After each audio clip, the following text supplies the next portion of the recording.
Hello everyone, this is Serious Trivia, and today we're continuing the 5 Elites of Wei Let's Talk Lore series with episode 3 of Zhang Liao's arc titled Friendship with Guan Yu. Now last time we left off as Zhang Liao officially joined Cao Cao's army as a lieutenant in early 199, and his first action would come in the following year when Yuan Shao launched the Guandu campaign against Cao Cao. In the first stage of this campaign, Yuan Shao's main objective was to secure key crossings on the Yellow River, to not only bring his army south to attack Cao Cao, but also to prevent Cao Cao's forces from crossing north to harass his own supply lines. At the time, the most convenient crossing for Yuan Shao was the Baima crossing, because not only was it large enough to facilitate the movement of large number of troops and supplies, it was also the closest to Yuan Shao's base in Ye, as it was directly south of Ye and near the key city of Liang. Obviously, Cao Cao knew this as well and had a garrison from the Dong Commandery, led by the Dong administrator Liu Yan, who had been ordered to guard the south bank of the Baima crossing.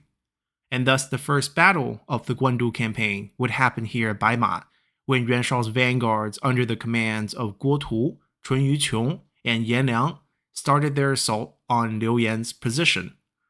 For Cao Cao, while the attack on Baima was expected, the timing of the attack still put him in a rather difficult predicament. First off, Cao Cao had a lot less troops than Yuan Shao. Given this disparity in manpower, Cao Cao always knew he needed to have a terrain advantage to have any chance in a showdown with Yuan Shao. So very early on, Cao Cao picked out the location at Guandu, a small ferry crossing north of the capital city of Xuchang, that nestled in between the two tributary rivers of the Yellow River, to make his last stand. And as part of this plan, Cao Cao's troop had been at Guandu since the previous winter to build out encampments and fortifications in preparation of Yuan Shao's march south. But at the time of Yuan Shao's attack on Baima in February of 200, the Guandu fortification were not ready yet. Secondly, Cao Cao not only had a disadvantage in troop count, he had to also worry about the loyalty of the Han officials in the imperial court. As a matter of fact, one of the reasons Yuan Shao decided to attack at this precise moment was because of a failed assassination attempt on Cao Cao's life led by the imperial court Han loyalists in Dongcheng just the months prior. So clearly, even without this external pressure from Yuan Shao's army, Cao Cao already had internal problems, as many Han officials were opposed to Cao Cao's treatment of the Han Emperor Liu Xie. And now with Yuan Shao, who represented the esteemed Yuan clan of Hunan, marching south to oppose Cao Cao directly, it was only natural for many within the imperial court to see Yuan Shao as the liberator. This was an issue that Cao Cao could not simply ignore, but aside from leaving his trusted advisor Xun Yu behind in Xuchang to watch over the court, Cao Cao needed early victories against Yuan Shao to deter defections and potential coup against him back in the capital. Therefore, it was essential for Cao Cao to relieve the siege of Baima and not let Yuan Shao gain the initiative early on in this campaign.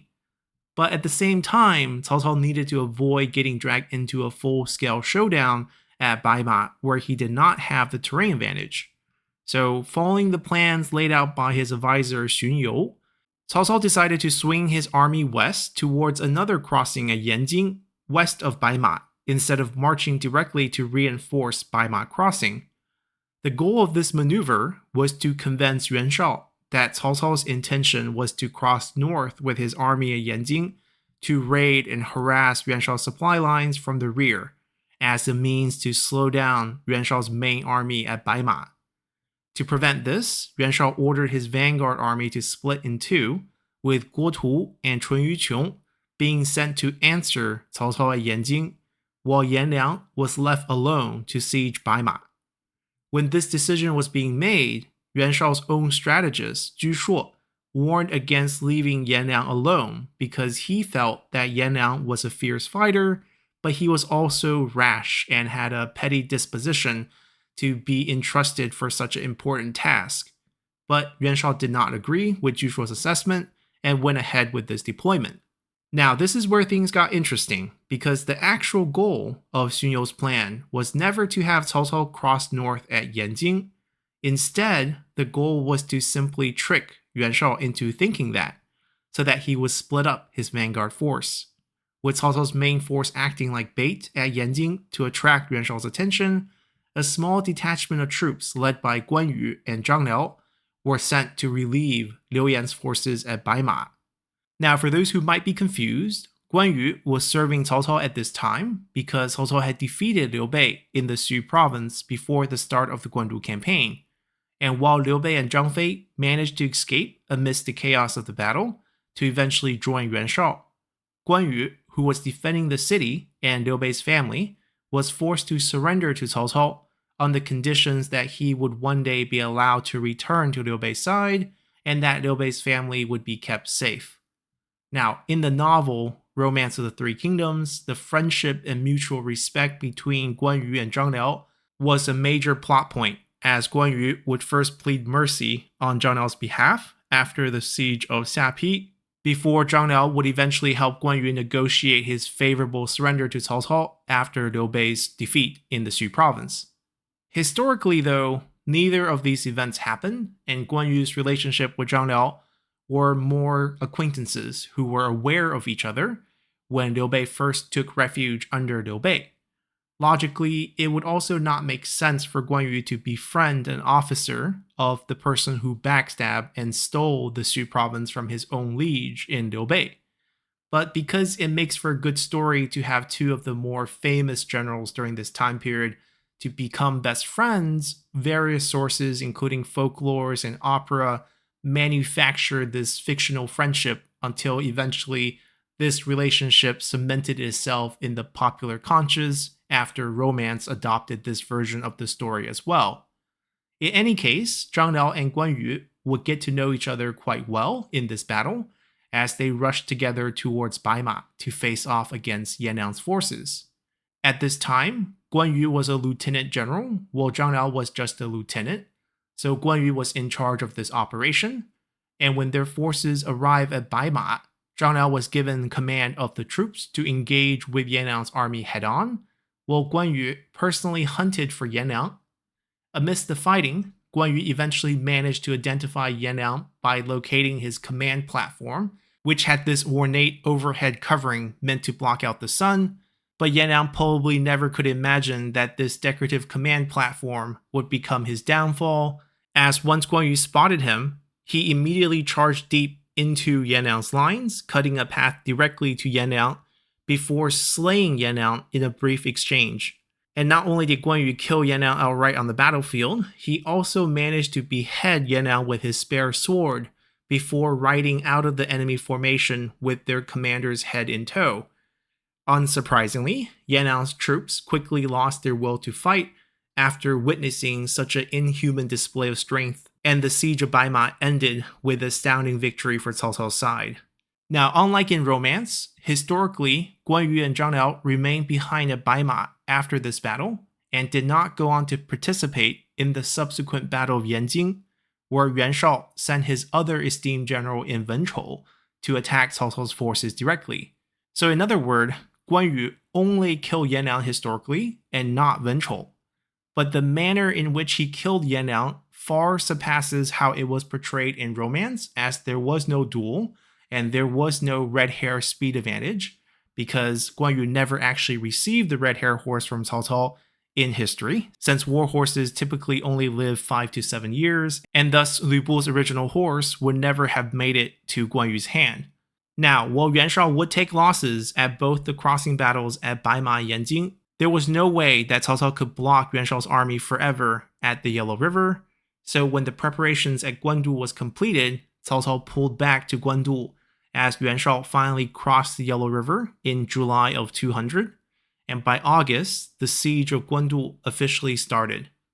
Now, by this time, Guan Yu had actually already left Cao Cao's side, as Cao Cao honored his promise to release Guan Yu once Liu Bei's whereabouts were known. And in Guan Yu's absence, Zhang Liao pulled back as well to mostly fight defensive battles at the encampment at Guandu, until Cao Cao eventually pulled out the miracle with the burning of Wuchao, which completely collapsed the morale of Yuan Shao's troops, as over 70,000 troops would end up being either killed in combat or killed after surrendering, as Yuan Shao ended up escaping Guandu with just 800 cavalry units. And this would officially spell an end to the dominance of the Yuan clan and officially open the path for Cao Cao to become the dominant power in the land. And for Zhang Liao's participation in this campaign, he would be promoted from lieutenant to lieutenant general. In the aftermath of the Guandu campaign, there were many smaller scale incursions across Cao Cao's entire jurisdiction, as various groups either rallied directly in support of Yuan Shao or saw the Battle of Guandu as an opportunity for them to resist Cao Cao. With the Su province in particular, because it shared a troubled past with Cao Cao's massacres of the cities, it was not surprising there were many such incursions. And due to Zhang Liao's familiarity with the region from his days as the former chancellor of the princedom of Lu, Zhang Liao was sent by Cao Cao after the Battle of Guandu to the northern part of the Su province to battle dissidents, bandits, and rebels in this area. While most of these rebellions were easy to quell, one particular regional bandit leader in Changxi proved too much for Cao Cao's forces, as he controlled a large area of the Donghai commandery, and as a member of the four bandits of Taishan, Changxi shared a similar backstory as Zanba, and had actually surrendered before to Cao Cao after the defeat of Lu Bu. But when Liu Bei regained control of the Su province briefly, before the Battle of Guandu, Changxi defected once again. Now in 201, Changxi's bandits were in a stalemate with Cao Cao's generals in Zhang Liao and Xiahou Yuan in the Donghai commandery, and even though Changxi was surrounded on all sides, he had the advantage as Zhang Liao and Xiahou Yuan's armies were quickly running out of food and supplies. But when Xiahou Yuan brought up the idea of ending the siege on Changxi in Donghai and retreating out of the commandery to resupply, Zhang Liao rejected the idea and instead shared an insightful observation of Changxi's army with Xiahou Yuan. And to find out what Zhang Liao had discovered, come back next time, as we'll continue our series tomorrow. Now, hopefully you all have enjoyed this episode enough to consider subscribing to the channel for more content on Three Kingdoms history, or simply support the channel by leaving a comment below, or just by hitting the like button. And as always, I'll see you all next time. Bye!